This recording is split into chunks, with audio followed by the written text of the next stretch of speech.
So the proxy war between the United States and Russia in South Africa rages on. Welcome to Dot Shading, by the way.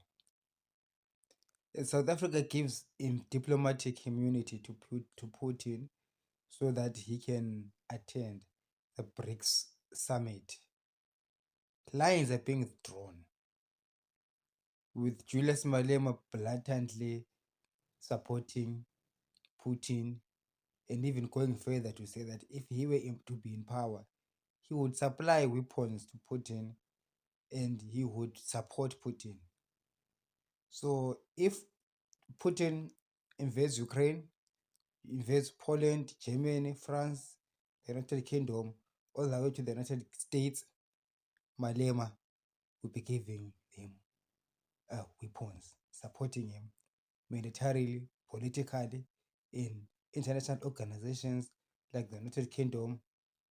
And that is a policy position that South Africa is taking. I think that is regrettable because at the same time, it is the same Europe and the same United States that the South African economy relies on. So Malema cannot be reckless as an opposition leader and saying those things. And ANC is already lost in the darkness. ANC is a lost cause. I don't think we can even find them anymore. I suppose the comrades, when they receive Russian money, I suppose they don't understand what that money is for. They think, it's just bribe. Sense imali. Clever. They've got no clue that that money is going to be used to influence policies that will totally destroy South Africa. Putin is not mindful. It does not care about the economy of South Africa. He cares about the Cape of Good Hope, number one. He wants to control the naval base in Cape Town. That is a key important sea trading route. If he can control that one. Number two, the minerals in South Africa. That is essential. He has got minerals in Russia, and South Africa is a big miner in global mining. So Russia and China will be interested in controlling an economy like that. So there are those two things. So they had to go through the ANC politically. So it's amazing to me how Malema would support a move that, if it happens as he says, and the ANC carries on supporting Putin, and the ANC not refusing to be in line with the West as far as punishing Putin is concerned. I don't know if the ANC is aware that when the Western world ups the ante and increases sanctions on Putin, sanctions will be increased as well on countries that are aiding the war criminal in Moscow. And if you want to know about sanctions, ask Zimbabweans. We have been humbled and we have come to a realization that to get out of sanctions, we have to get ZANU-PF out of power and realign ourselves with the West and do the right thing. Julius Malema are these guys that are well fed, in fact overfed, such that they forget who feeds them and they begin to say, it's like buying someone alcohol. Okay, when the person gets drunk, they begin to insult you, or they begin to want your wife in front of you after they got drunk off your own alcohol. That is what I am seeing. It's unwise for the EFF. I love the EFF, but I am hate that they're taking a direction that is terrible. Terrible. It's like, exactly, it is like someone who is drunk from your own alcohol and then begins to attack you when they're drunk. Okay, so that really will be catastrophic to the South African economy. when sanctions hit South Africa, because that is where we're going, as long as the ANC is adamant. Another travest. Saudi Arabia has also joined the BRICS, is causing up on Russia, and they've got this development bank that they have with the BRICS countries, and they want to ditch the US dollar. Now, Saudi Arabia is a very rich country. Saudi Aramco's valuation is 1.4 trillion US dollars. I think is the biggest, yeah, it is the largest corporation in the whole world, Saudi Aramco. Do you know how it got there to be number one in the whole world? It's very simple. It's USA. Okay? Saudi Aramco is become $1.4 billion company because of USA. And what will they do after that? They're dumping American dollars and joining Russia and China. You see, it's the same principle as well. I get you drunk, I buy alcohol for you. When you get drunk, you attack me after being drunk off my alcohol. So Saudi Arabia is where it's gotten rich because of USA. Now they turn around and support China and Putin, because there's this jealousy around this world of hating the US dollar. We must remove the US dollar hegemony. Now here's the thing. In the Middle East, all countries in the Middle East that are stable is because of USA. And all countries in the Middle East where the United States is not, they are all unstable. Or countries which are against the United States. Look at Syria, look at Iran. All of them are stable. Afghanistan, you understand? And if you look at the countries that are pro-American, that have been historically pro-American, like Saudi Arabia itself, okay, through the petrodollar system, since the early 1970s, when we had an oil crisis in the early 1970s, and the US dollar was pegged to the, I mean, the Saudi oil was pegged to the US dollar, and there was a huge spike in oil prices from 1972 to 1978, somewhere there, and Saudi Arabia made a whole lot of US dollars. Since then, the American system, financial system, has been supporting Saudi Arabia. Saudi Aramco itself, the expertise is American. Everything's American. I mean, you can even go to UAE, it's the same thing. You can go to Oman and all these countries in the GCC. It is because of their alignment with USA. That's why they were able to peacefully make money. Okay, it's UAE itself. Their army is weak. It depends on the American military. Okay, otherwise the region of the Middle East, left alone, remove USA from the Middle East, it's gonna be chaos. Look at Yemen. Yemen is a country that was attacked by Saudi Arabia and Iran. So they had their proxy war in Yemen. Now, the United States later on distanced itself from that war. And the reason why some people say the Americans supported the Saudis going into Yemen is because they were trying to be in good books with Saudi because of the the the the, the Iran, what is it? Uh, the Iran nuclear deal. But you can see that left alone, these countries love war. They will crush each other and crush until there's nothing left. And so, for me, when we get Saudi Arabia, because they're now rich, leaving the United States financial system. By the way, the financial system of the United States is not powerful, not only because they've got a lot of dollars. Lots of money means nothing. It means central banks can print money out of thin air. It's expertise that is important. It's trustworthy.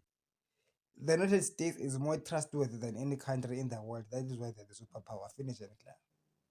It's not about being richest. Saudi Arabia can have the biggest company, Saudi Aramco, but can they be trusted? Can Saudi Arabia trust Putin and China, the CCP? It's not about money. It's not about the military. It's about justice. Can you be trusted? Property rights, human rights. All of those things are what makes the US dollar strong. If they say that the US dollar is backed by the full faith of the US government, yes, that is true. What is in the US government, as I told you, is this equality, human rights, um, justice, the truth, and what else? Trustworthiness, respect for property rights. All of those things are what makes the US dollar strong. That's why the US dollar hegemony will stay on, even if BRICS and they come up with their own banks. They should indeed come up with banks that uh, fund infrastructural development in their countries. That is okay. But to try to think that that same bank can replace the US dollar by trading in a new currency that they will create, can they trust each other? Because currency is based on trust. Are they trustworthy themselves? Can we trust the ANC? Can we trust Brazil? Can we trust the Argentinian politicians with the corruption that is reaching on Argentina?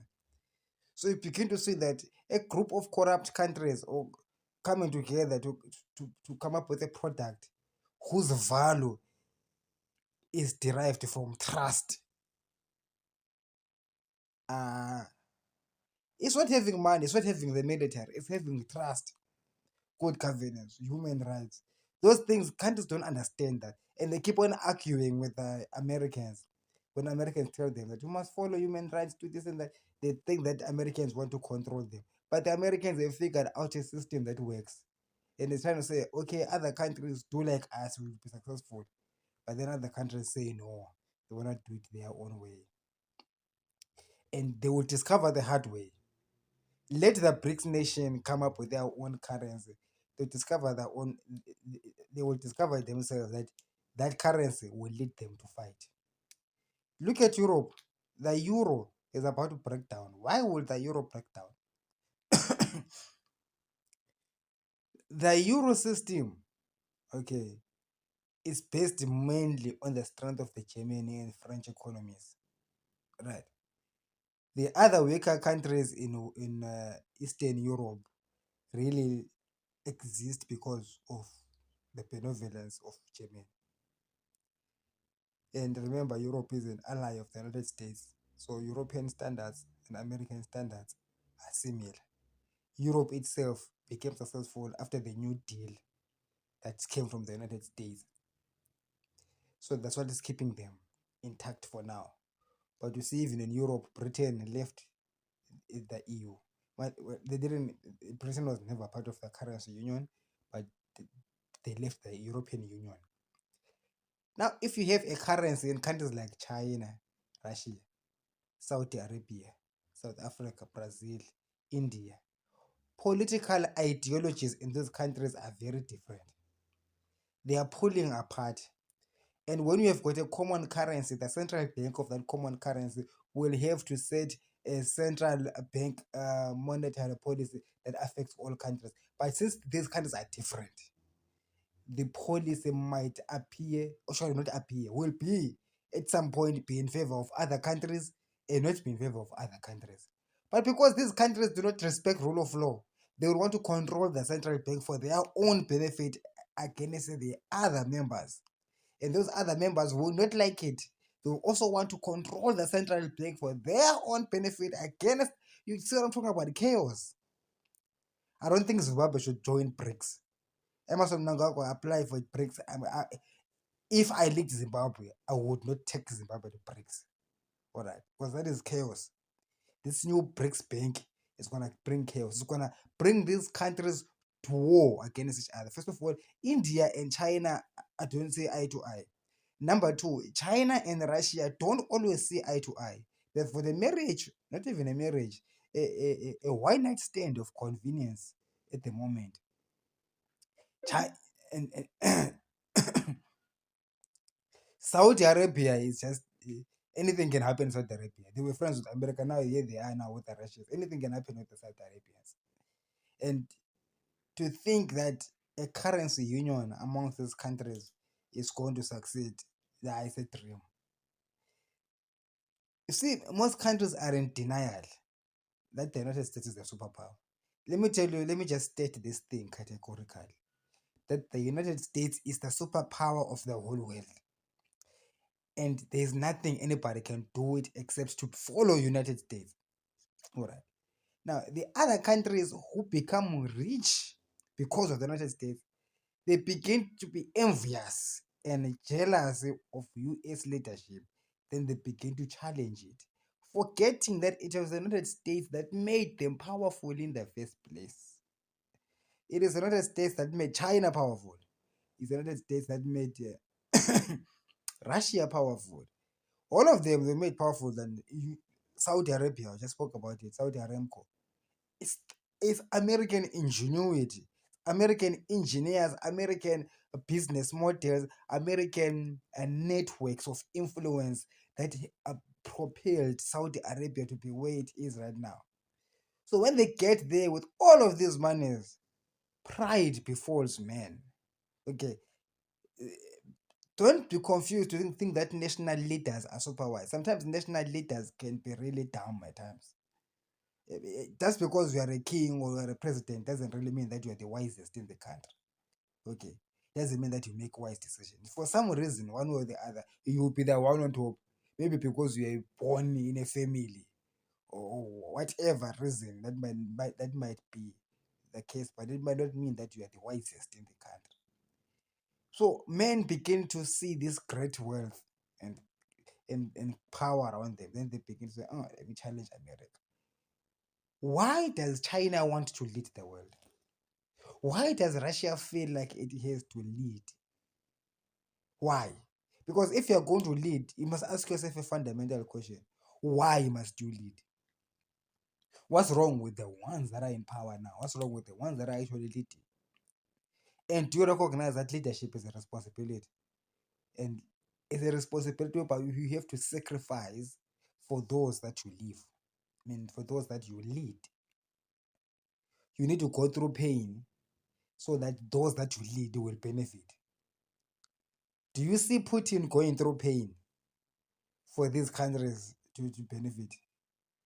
Do you see China going through pain for other countries to benefit? But yet we do see the United States going through pain for the other countries to succeed. As I said, it is the United States that have provided seed capital and expertise and political connections, business deals, and and and access to their global system that has caused all those countries that will, I mean, that has caused all those countries to succeed. All right. And why is the United States a superpower? It is a superpower because of the things that I've stated earlier on. That superpower is got, oh, thank you, Lord. It has got superpower mentality. Okay. What is superpower mentality? Superpower mentality is recognizing that you are the global police and you are the global judge, and recognizing that it is essential that there must be a police, a judge, and that you must be just. Now, being just is hard. Okay. Many people love justice. We all love justice. But the reality of the matter is that being just is hard. Because being just may mean not bullying somebody that you can easily bully when you're in a position to bully them, but you don't bully them anyway. That is that's what being just may entail. United States has got so much power that it can just impose itself on countries, all countries. And just say, all countries of the world, you are now under the rulership of the United States. Take a look at the previous empires, whether it's the Roman Empire or the Greek Empire. These empires exerted force and power over other territories that they conquered And those territories even use their own currency. I mean, the currency of the empire. They use the laws of the empire. They they were paying taxes to the empire. Now the US empire, by virtue of being a global leader, their currency is adopted by all countries, not by force, but is adopted because or by virtue of its global leadership. At the same time, which countries are paying taxes to the United States? None. Now look at North Atlantic Treaty Organization, which is America and Canada and some countries in Europe. The United States pays more in NATO. Something which another leader does not understand. Donald Trump. Okay. He's a billionaire, became an American president. Can you imagine? He led the whole world. Yet he didn't understand. That's why I was telling you that being a national leader doesn't mean that you are the wisest guy around. Donald Trump isn't the wisest guy to lead the United States. He is a billionaire celebrity who who's the masses. They get to like him, you know, and they want to vote for him because they said they want to drain the swamp, whatever that means. But he doesn't have the brains of leading the whole world. He doesn't have superpower mentalities. He wants to remove America from global leadership, which is not wise because it is the duty of America to lead the world. It's a duty whereby when you lead the world, you go to other parts of the world and fix things. And when the things are fixed, you don't get the credit, but the people that, or I mean, you don't get the benefit. The benefit goes to those people that you are fixing for because you are the global leader.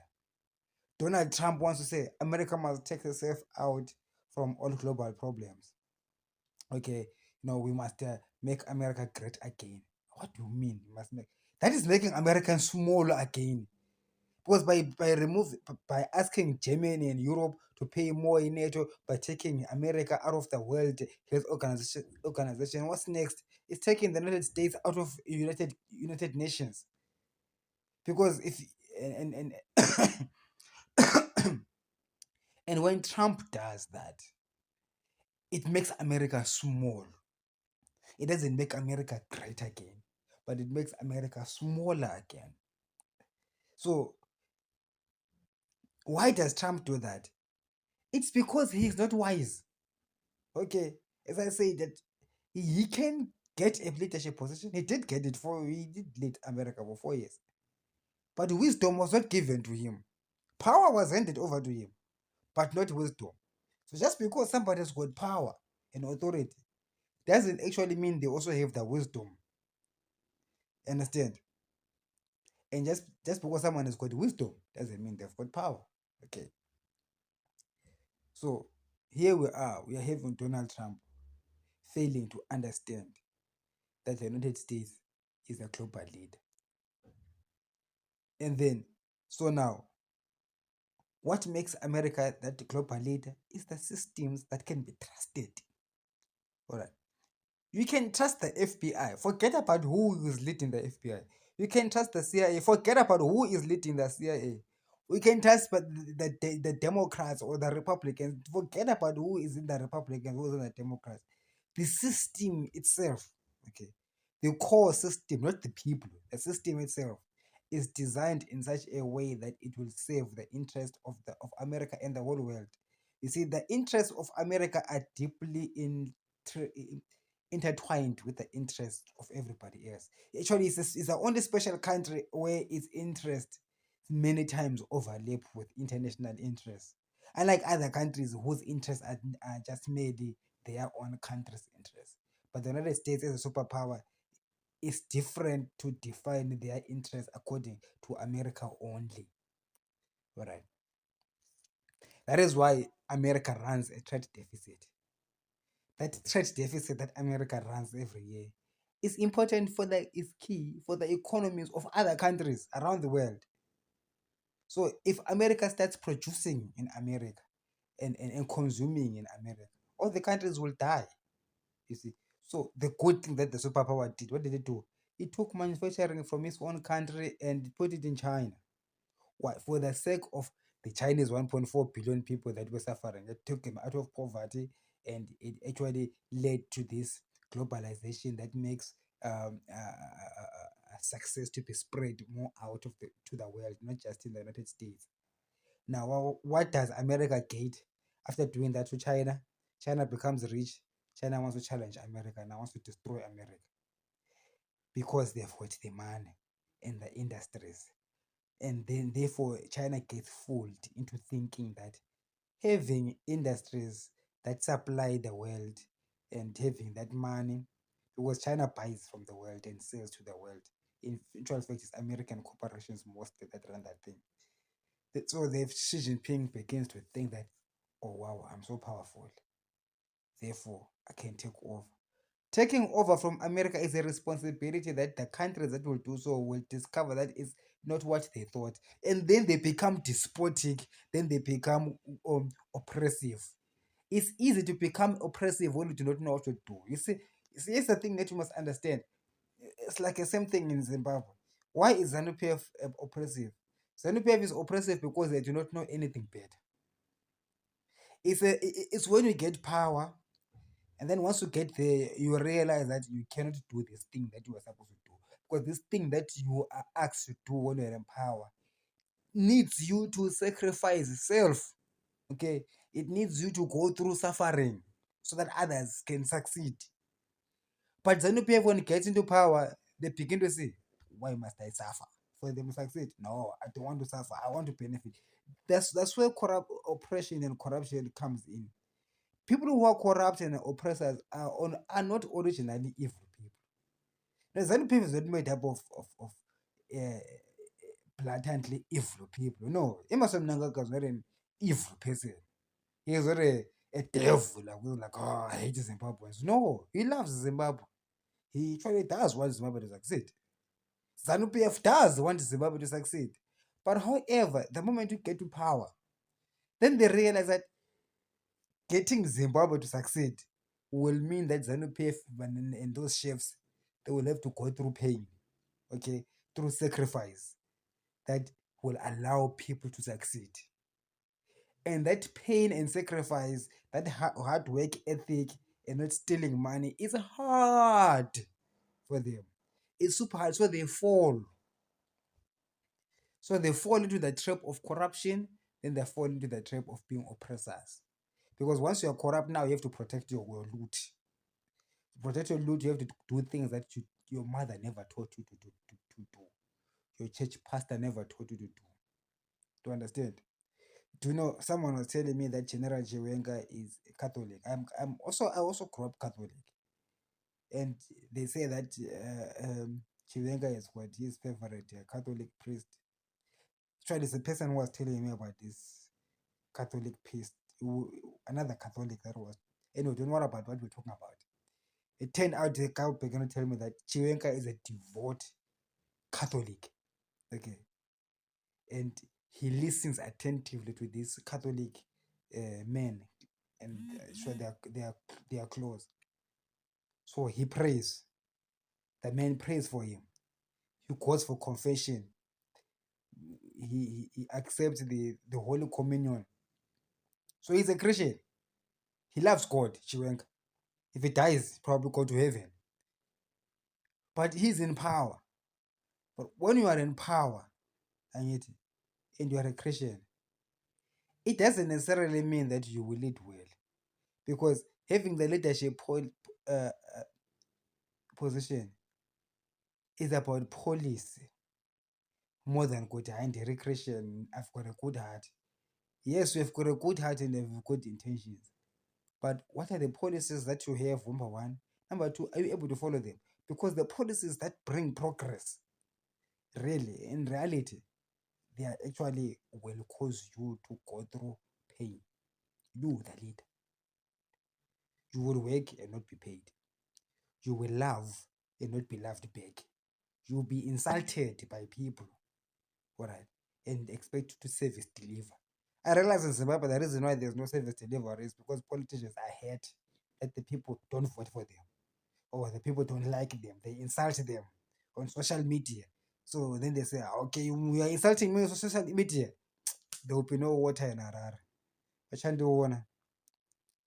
So you see that if you're a leader, you must be insulted by the people and still deliver services, which is hard, which is painful.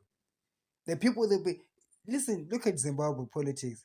Everybody's always speaking against ET. ET this, ET that, ET that. Even you on this channel were ever against ET. Yet he's leading the country.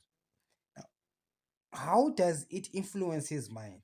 As a leader, you must know that your people they are going to insult you. Look at Ramaphosa, what they do to him here in South Africa. Ramaphosa, this Zuma, 9 wasted years of Jacob Zuma, the corrupt Zupta, blah, blah, blah, blah. What does it do to his mind? Hearing that constant. So you get what I'm my point that if you're going to be a leader of a country, you will go through that. People will hate you. Some, even if you didn't do anything, some people are just jealous. Some people are just envious. They wish they were you, but they are not you. So they will come up, they will look at you and look for faults. And when they see the faults, you are they will be writing on you the whole day, the whole year. And if you're a weak leader, you will not like that because you want to be celebrated. Okay? Because you want to be celebrated and people don't celebrate you. The next thing is you are making policies against the people. You end up fighting the people. Ashanti Warner, they will know who I am. These people. You see what they're doing. You see what they're doing to me.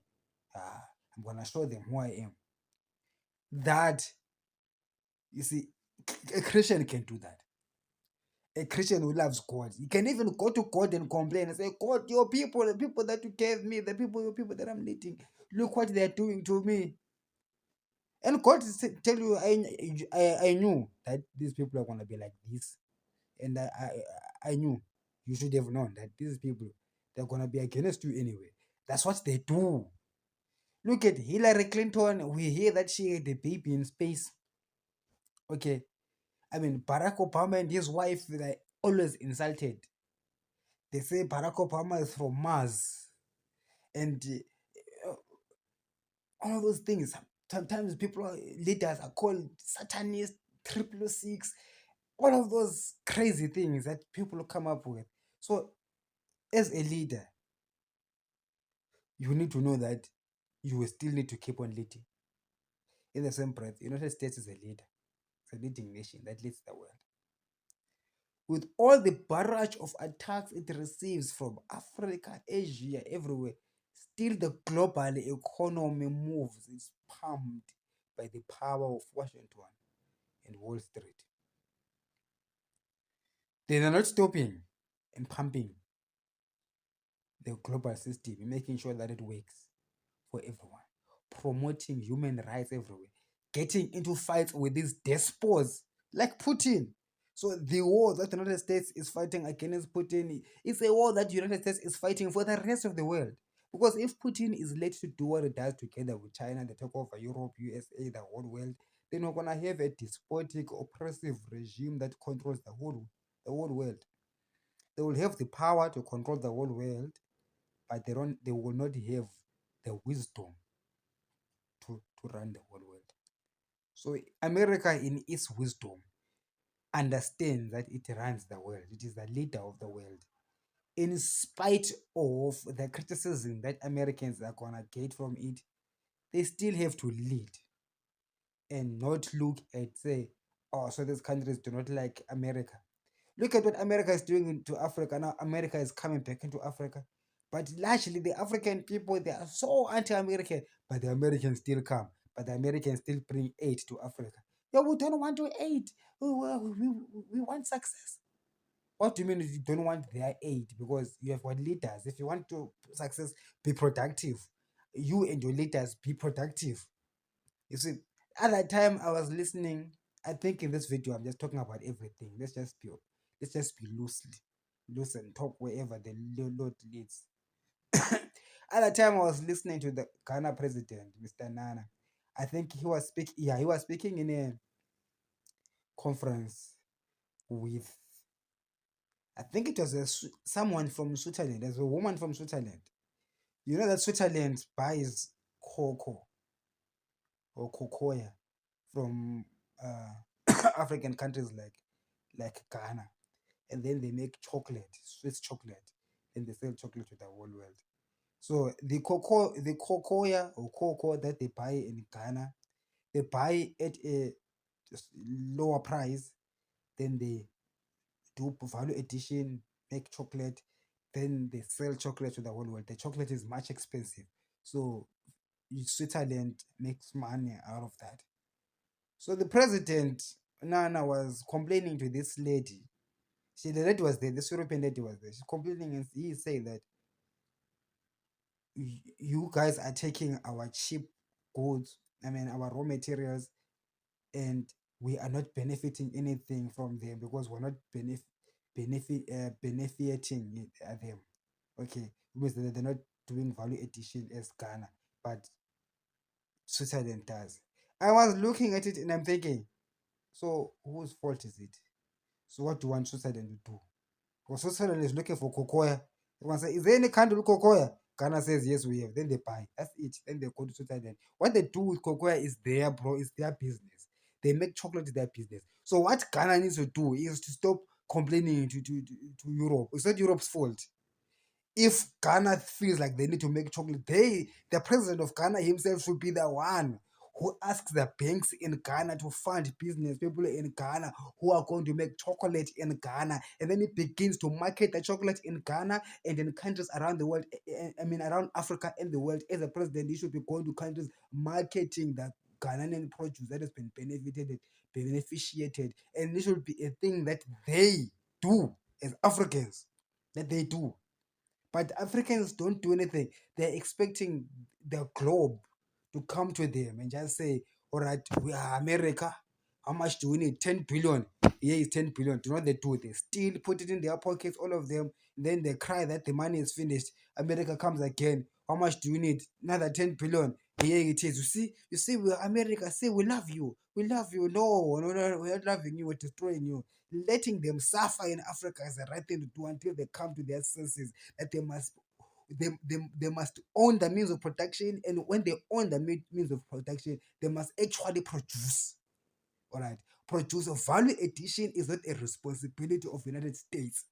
Okay, industrialization of any country is not a responsibility of the West. It is the responsibility of the leadership of that country and its people. All right, educating your people is not the responsibility of America. It's a responsibility of the leaders themselves. They must come to their senses and say, okay, we want to develop our own people. Not to say we want to steal from our own people. That's what normally happens. That's why you see you have got these countries that take loans, whether it's from USA or from China. When the loans come to the country, the politicians begin to steal that money, they siphon that money out through government tenders that are overpriced and all sorts of nefarious ways of siphoning that money out, such that the money that is borrowed cannot generate income in the economy. Because a country must be run like a business. A country must have inputs, okay, processes of development of inputs, a process, and then output. But you see that in African countries, there's an input, US dollars, the processes is nothing. It's just money is looted. And obviously, what do you expect from the output? Nothing. Because to pay back your debts, there must be an output. An output means that the process, what you should focus on is the process. But because the countries that align themselves to Russia and China, they don't like that part of process. That's where the corruption is. The process part, they don't want to process anything. They want to take and put in their individual pockets and buy big cars and go to Cubana and expensive restaurants and buy expensive wine and get the best girls and be cocky about it and just show the whole world that they've got so much money. That's what they want. Okay. And then after that, the nation fails. There's higher unemployment, high youth unemployment, drug all over the streets, and rampant corruption. Because the corruption starts rotting at the head, the whole thing rots, and the roads no, nobody fixes the roads, nobody fixes the schooling system, nobody fixes the health system, because everybody is looking for self benefit.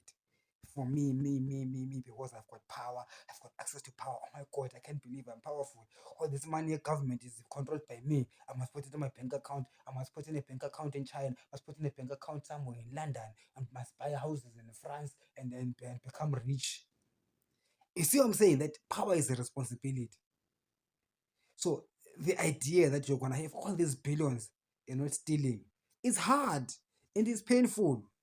And that's the reason why I say that having power does not equate to wisdom. So that's what we have in Africa. A lot of people that are powerful but not wise. These people are powerful because they fought the former British colonies or colonizers, former French colonizers using Russian money just because they went to war, which is a good thing. I don't want to undermine people who want war. It's a good thing that you want war. You fought a good war. You liberated the country. Now, study and learn how to lead an economy. Because fighting a guerrilla war and leading an economy are completely two universes. But when they take you from the guerrilla bushes and put you in office, you should now begin to have a mind of the office. And the people that started these uprisings, like Joshua Mkabu, were lawyers, people who understood the system. It was the oppressive nature of the system that made them think that they can do better for the majority. Therefore, they ended up going to the bush. These people were not born to become soldiers, or they're not born to be to I mean to go to the bush. Going to the bush is something that they did, because of the situation. They had to leave their jobs and go to the bush. Just like Nelson Mandela was not born to go to jail. All right. Nelson Mandela was born to be was a lawyer, but then the politics caught up with him, and then he had to do something else, ended up going to jail. And then he came back and he led the country effectively, perfectly. I will add to that. So you see that Nelson Mandela also understood that he cannot lead forever. He understood his purpose. And after he had saved his purpose, he let other people to carry on. So you see that leadership is not about you. Because if Nelson Mandela was self-centered, he would have said, I am Nelson Mandela. I'm the one who won 27 years in jail. I'm the one who's gonna lead you. Thabo Mbeki, you cannot come in. Jacob Zuma cannot come in. Nelson Mandela would have led the country until the day he died. But he didn't do that. That takes leadership with wisdom, the mind to understand what you're doing and why you are doing. Those are the kind of leaders that we're looking for. Okay. Putin has been in power forever. Doesn't want to go out. Xi Jinping also, he wants to be in power forever. Doesn't want to go out. Tell me, these are the people that you want to lead the world.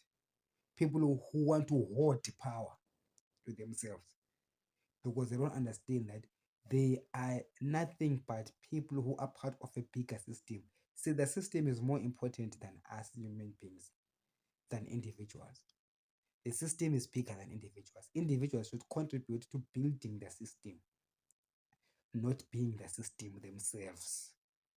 So our African leaders, they fail in building systems. What they do is they build themselves. They become the system.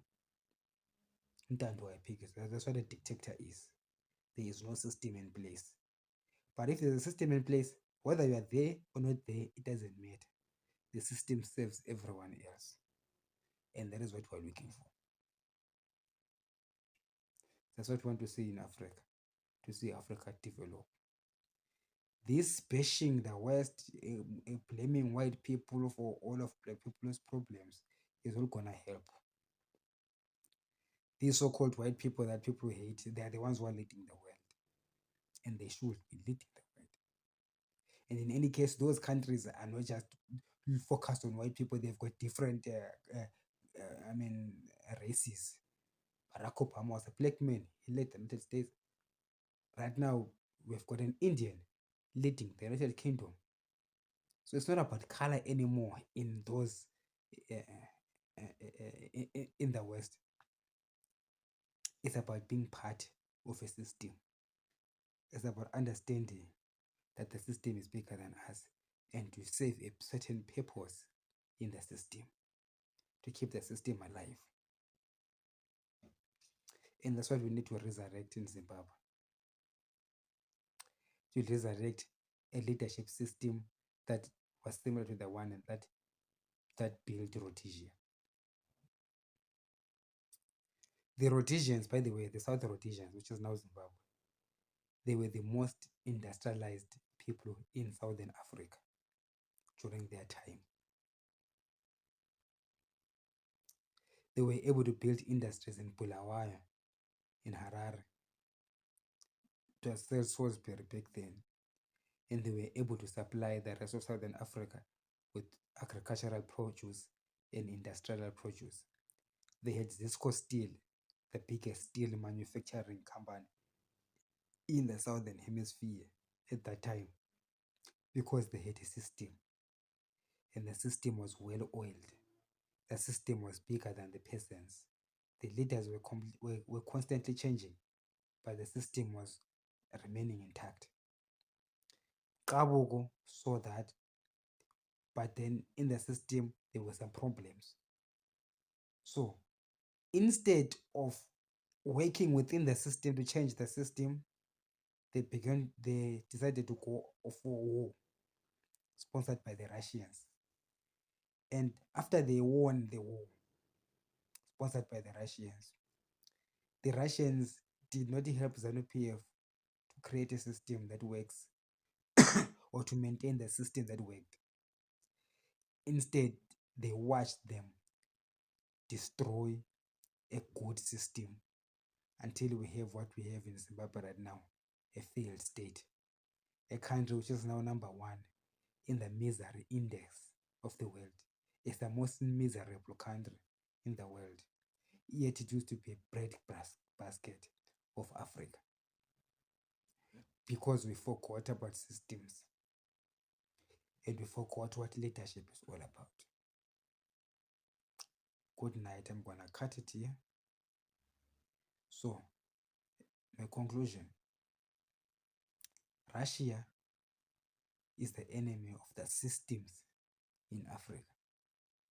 The system that leads the world is the United States system, the Bretton Woods system, Bretton Woods institutions, the institution of the United Nations that keeps peace and order around the world. Not only peace and order, but we've got things like the United Nations Children's Fund, we've got World Health Organization, we've got organization in the United Nations that deal with refugees, humanitarian organizations. That is a system that is supported by the US government, fighting HIV/AIDS in Africa and around the world. All of those systems are supported by the United States government, and they're kept alive by the US government. And then you tell me you want to abandon that government that goes beyond just financial system. I always speak about the depth of the US markets. That's just one piece of the puzzle. Or the US military. That's just a second piece of the puzzle. How about the humanitarian aid? The peace efforts of the United Nations, dealing with the refugees, dealing with global health crisis, dealing with climate change, dealing with all things that affect the whole world. Are you gonna put all of that responsibility to China and Russia? Do you think Vladimir Putin will be concerned about the environment? Do you think China is concerned about the environment? I know that they are not. Look, in places in Africa where China is mining, the mining waste is terrible. The cattle in Zimbabwe that are dying because they're falling into the holes that Chinese miners have been digging in Zimbabwe and left like that after they are done mining is terrible. The rivers in Zimbabwe right now, that are heavily populated because of Chinese and Russian and Belarusian mining is terrible. After they strip of our country's resources dry, they are not concerned about rehabilitating our environment. Talk about the the trees that are being cut in Mozambique, the trees that are being cut in in the Democratic Republic of Congo. It's terrible. You can go to the Amazon as well in South America and see what the Chinese are doing to those forests. No rehabilitation whatsoever. It's terrible. No concern for the environment whatsoever. It's terrible. So the Chinese CCP might think that having money, okay, having big businesses around the world is all that you need to have to run the whole world. To having a big military, that's just a small part of the puzzle. The bigger part of it is responsibility. And responsibility is the hard part. And it is that hard part that Xi Jinping is not willing to do. Because, first of all, he cannot allow people to become better than him. He cannot allow people to be a free speech. He cannot allow billionaires to say what they feel like they need to say. He cannot allow a society to transform and move and succeed according to how it feels. Censorship, because they're more worried about self preservation of selfish power. Power for what? Why do you want to be powerful? Why? To understand. If we don't understand that power is a responsibility, then we cannot give that power to you. Because the United States power around the world, 10% of it is pleasure, 90% is pain, responsibility, where there is no benefit. When we talk about aid to Africa and other places, what benefit does the United States get from aid? Nothing. When we talk about World Health Organization funding things like that, funding polio, malaria in third world countries, what benefit is there? There's absolutely nothing. Looking out for refugees in war-torn zones, what benefit is there? There's absolutely nothing. Worrying about the climate and the environment, what benefits is there for the Americans? Nothing. Okay, but it is a responsibility that the one that runs the world has to pick up. There is a cost to it, yes, and even a financial cost, a political cost, psychological cost, all kinds of costs that are involved with being in leadership. And you people tell me, Julius Malema, that you want to give all that power to Russia and China to lead us. That will be the end of the whole planet Earth. We'll be praying for Jesus to come back now. That first of all, Christianity will be banned. Xi Jinping doesn't do Jesus. Okay, he doesn't like Christianity. Christianity will be banned, and what is it that the Christians fear the most? What is that name of that thing that is that prophecy in the Bible?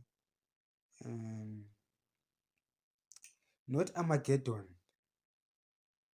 Oh, the Great Tribulation. Christians fear the Great Tribulation. Bring Russia and China to rule the world. You are going to see the beginning of the Great Tribulation. And Julius Malema thinks it's a nice thing. Actually, Julius Malema doesn't know that all of those things lead to Great Tribulation. He doesn't know. Okay. Even Balula, as I said, he doesn't know. To them, it's about the money that we got from these guys. We just want to stand against Americans, the bully Americans. Oh, they tell us what to do. We are a sovereign state. They must not tell us what to do. The fact that you're a sovereign state is the Americans who pronounced you a sovereign state. If they wanted, they would have just put their army, just taken over all the countries and say, pointed a gun on the country and say, you're paying taxes to Washington. And then the Washington people, they don't have to work. They can just be in swimming pools the whole day and get demanding taxes from all countries around the world. That's what superpowers have done historically. Okay, that's what they have done. Julius Caesar, what did Jesus say about Julius Caesar? Give to Caesar what belongs to Caesar and God what belongs to God. Because Julius Caesar was an enemy of God. Other people don't talk about that when we talk about that verse. Jesus actually was showing people that Julius Caesar is an enemy of God. Because instead of giving glory to God, Caesar also demanded glory. And Jesus said to give wisdom to the people, that when someone comes to you and wants to be a God, give to him what belongs to him and keep giving God what belongs to God. So Julius Caesar was collecting taxes in the colonies. All right. So they colonized and take taxes. Even the British Empire was taking taxes when they colonized. Now, why doesn't the American Empire colonize countries and take taxes? It doesn't. Do you know why? Because, as I told you, leadership is a responsibility. Leading but not benefiting. Then you pick.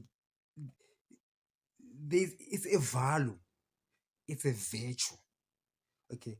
Virtue. Do you think that virtue is a thing that Putin understands? Just like the ZANU PF guys who like to eat, they ask you, what do I eat from virtue? Because people are so obsessed with eating, benefiting, that if I tell you that there is no benefit, but there is virtue in it, like what language? It's Greek to them.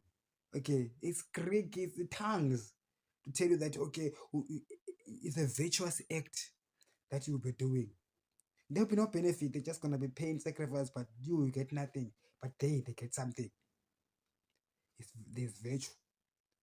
And like, virtue for who? Virtue for what? Then they destroy, they become corrupt. So that is why Idim Nangagwa and the guys in ZANU PF, when they have got all that power, they cannot help it but eat the money. They can't help it. Okay? They just cannot help it. When we come and tell them about good governance, blah blah, they just seeing someone who's, it's like someone comes to tell you that don't eat meat, eat cardboard. They look at you and say, you're crazy. I'm not gonna eat cardboard, I eat meat. So that's what it's like to these people. They don't understand the virtues of leadership. They believe in corruption. And to them, corruption is a good thing. Right? They don't think they are wrong by being corrupt. They think they are clever. In fact, he thinks that he is the smartest Zimbabwean. That is why he's leading these fools in this country.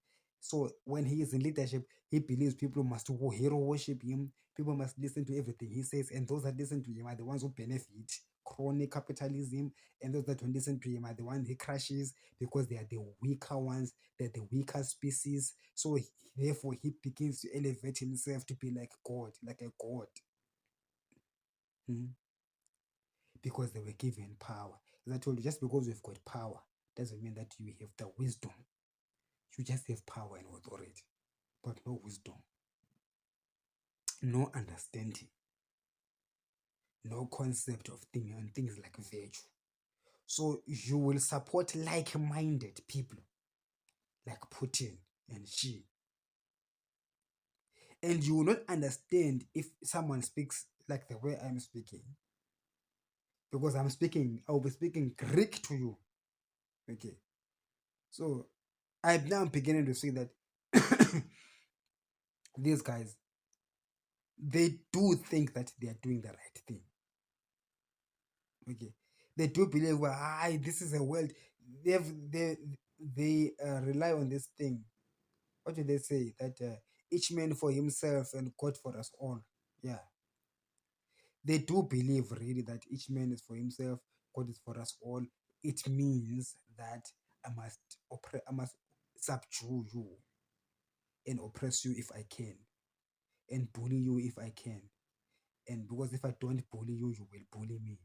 If I don't steal from you, you will steal from me. That is a jungle mentality. That is an uncivilized mentality. Civility means I will not subdue you and you will not subdue me. I will not feed on you and you will not feed on me. I will place the food on the ground and we hope that even if I eat one and look on the side, what is mine, you're going to respect what is mine. And if you need it, you're going to ask it and then I'm gonna give you, or we're gonna exchange, we're gonna trade, and we'll have justice. We'll understand what rule of law is. We will understand the value of justice. We will value the virtue of respect, respecting property rights, also respecting my rights as a human being, my right to live, to let me live as I also let you live. That's the mentality that runs first world countries. The opposite is the mentality that keeps third world countries where they are third world. Just because we discover oil, if you've got this backward mentality, you can discover oil, you can discover diamonds, you can discover anything and have money. But if your mindset is still backwards, is still thinking of oppressing other people, you cannot lead the world.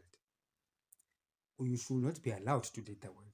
Well, you can lead the world. If everybody just lets you do as you please, you can end up leading the world. So even Russia and Putin and China, they can lead the world if we do nothing about it. If those of us who understand the virtues of justice, liberty, human rights, if those of us who are in that camp, if we let Putin and Xi and ZANU-PF, the ANC, EFF do what they want to do, they will turn this world into a dark place. We in the light, therefore, need to understand, uphold these virtues. Now I'm going to answer the last question on the United States, of the crimes of the United States. Well, as I told you, that we must support the system in America, not people. People come and go, presidents come and go. I don't want to accuse W. Bush of invading Iraq. I do not know the merits of the story. Whether he was right or wrong, it does not mean that the American system is wrong. Okay, if George Bush was wrong, and if what's his name, Tony Blair was wrong, the individuals were wrong, not the system. But that system, which is set up, which is still in place, we need to defend it. Even if there's people in the CIA who have done terrible things around the world before, those were individuals who were doing terrible things for individual benefit. And we don't support that. But the system, the organization, Central Intelligence Agency itself, is set up for a purpose, to do a holy purpose, to guide against the issues that destroy the earth, but uphold peace, justice, equality, and promote all of those freedoms for all people. So you see, the CIA is not an organization for United States only. It's an organization for the whole world, since the United States is the superpower for the whole world. You see, the humbleness of the current superpower is this. This current superpower, the United States, is not coming in your face and telling you, I'm the superpower, I'm better than you. No, it says, I am United States, you are Zimbabwe. You have got the right to self-determination, to choose your own leaders through democracy. They don't have to do that under you using the mindset of Brother Megley Edges. Okay. That extension of virtue, it says, I am virtuous and I'm going to inspire you to be virtuous. I'm going to let you make mistakes, but keep on telling you that those are mistakes, and keep on using my mouth, but not my military. Though my military is 100 times more powerful than yours, though my intelligence is 1,000 times more intelligent than yours, but however, I'm going to elevate you and respect you as if we are equals, even though we are not. And I will hide the fact that I am much bigger and brighter and deeper than you, so that you will not be too scared of me. Otherwise, we will not have a relationship. You understand? And then, when the humbleness of the superpower is like that, then the person who's supposed to be inspired to be virtuous, when they fail to understand it, they begin to think that they are in equal standing with the superpower. and then they began to scream at the superpower, which is okay because the superpower does want you to scream at it if you've got a grievance. That's the reason why. That's the reason for the humbleness, so that to say perhaps if I'm doing something wrong that I'm not noticing, I need you to be able to say it. Because if I exert my power to you or show you how powerful, how great I am, you will never be able to breathe in front of me.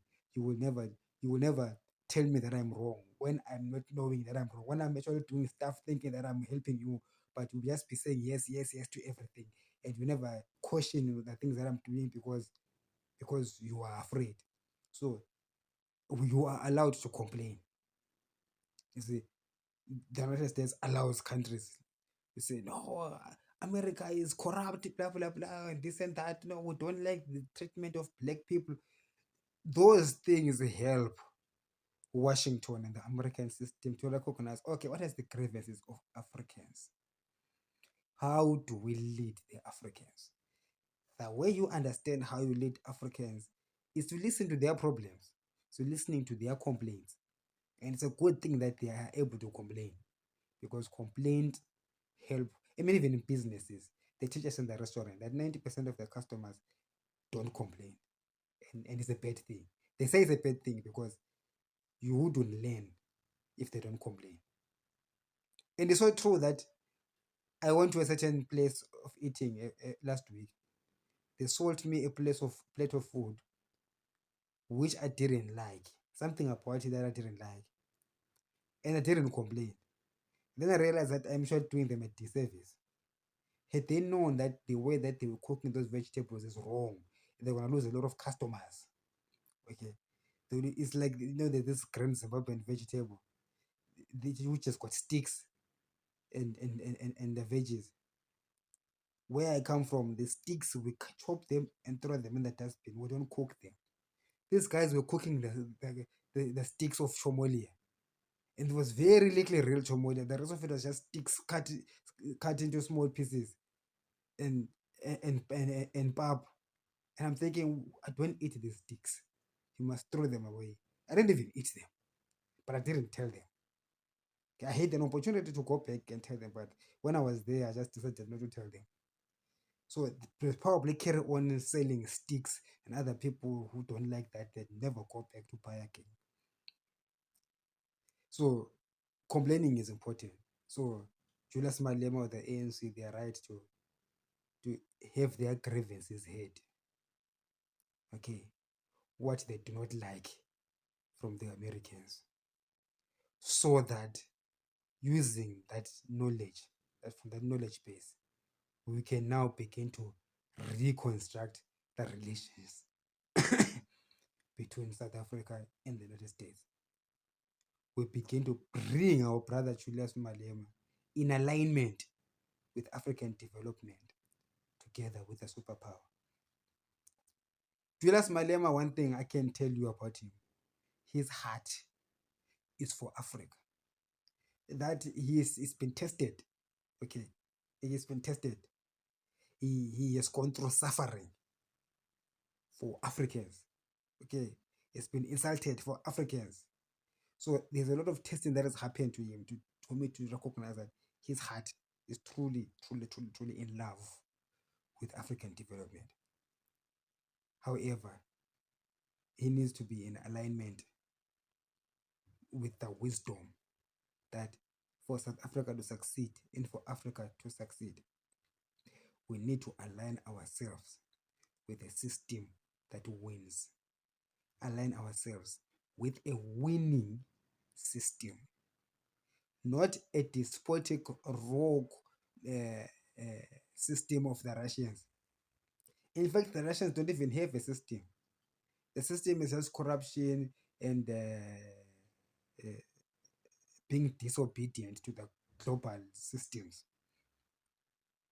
So, because the global leaders have made mistakes here and there, it makes people, especially in Africa, to be so angry and so moved by their emotions that they end up falling for the enemy's tricks, and the enemy being Russia. And Malema is not an enemy, by the way. I'm just disagreeing with his stance, but he's a friend and a partner for African development, is one of the strongest voices in Africa.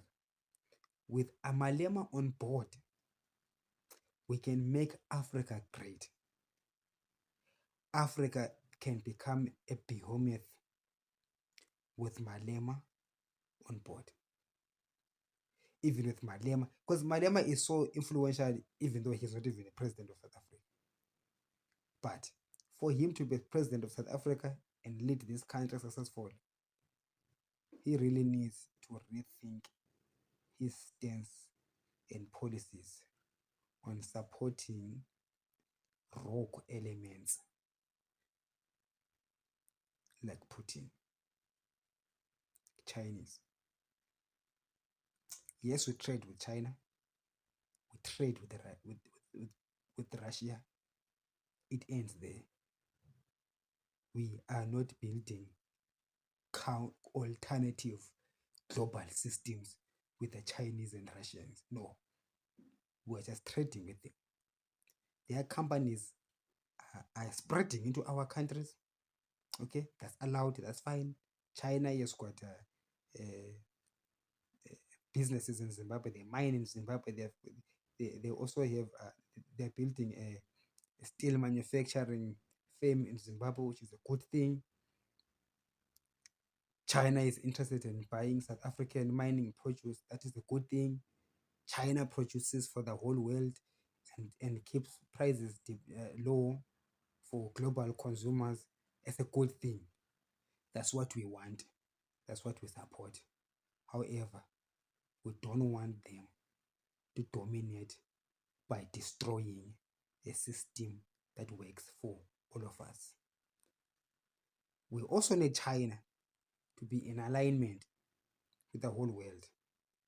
We need China to understand that it is crucial for the survival of Chinese economy and the Chinese people if they align themselves with a rule-based society.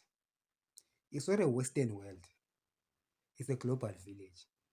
Just that the leaders are in the West does not mean that it is a Western thing.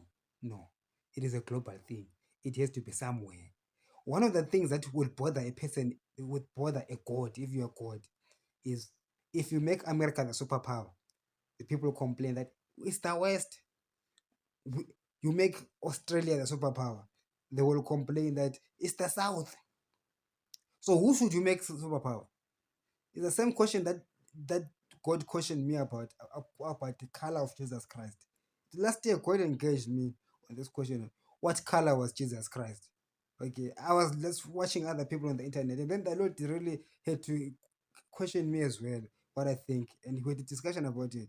So that is a problem, because now make Jesus a white person. Black people will call him, he's a white God. He's for white people, he's not for black people. In fact, now black people begin to say, no, Jesus was black. And if Jesus was black, they are not using that to just, okay, and say, oh, Jesus was black, that's a good thing, thank God. But anyway, it means nothing. No. They say Jesus was black, therefore God favors black people and not white people. And white people stole their black Jesus and made him a white Jesus. So God had this argument with me, this discussion with me, and at the end of the day, he told me that's the reason why nobody knows why Jesus was black or white, because it doesn't matter.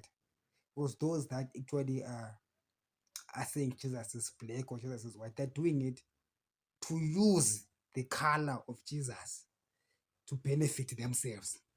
Okay, including the Europeans themselves who have made Jesus like white.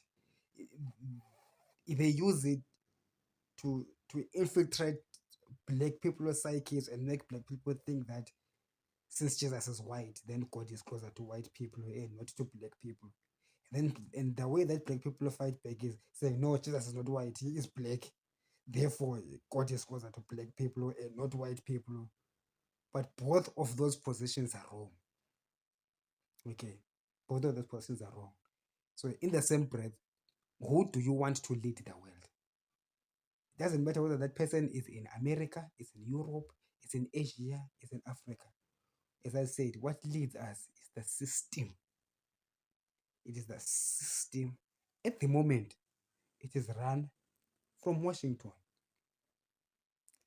Washington provides leadership. So let's be humble about it and carry on living. Holy Scott, this thing is now too long. Good night.